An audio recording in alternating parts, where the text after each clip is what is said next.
The former Vice President of Kenya, Kalonzo Musyoka, said that the Kenyan government cannot take Kenya to Singapore if the corruption is entrenched in the country and some governance ill that is in the country. How will that happen? Is Kalonzo Musyoka insinuating that in Singapore there is no corruption?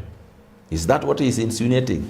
I want to tell Kalonzo Musyoka that we are not going to be gaslighted, and we are not going to accept the opposition to use us as a tool for campaign against President William Ruto. The easiest way to deal with corruption is eradicate poverty. The easiest way to deal with corruption is to improve development. When we have a largely undeveloped society, when we have largely uneducated society, when we have a largely poor society, they worship the leaders, and it is the leaders who increase corruption. So the moment we'll have a country which is largely rich, which everybody has resources, they will now have to bring leaders to account. So the tools of corruption that we have around are the normal citizens. When people in high offices take bribes, they take it from the largely uninformed and poor citizens who are incapable of facing them off and telling them off.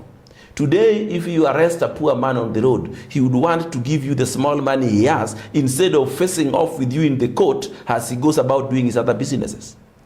So the fastest way to eliminate corruption is to improve on the development of the country, and not to eliminate corruption, then you come and talk about development. That is, Kalonzo is getting these things upside down. The fastest way to deal with corruption is improve on development.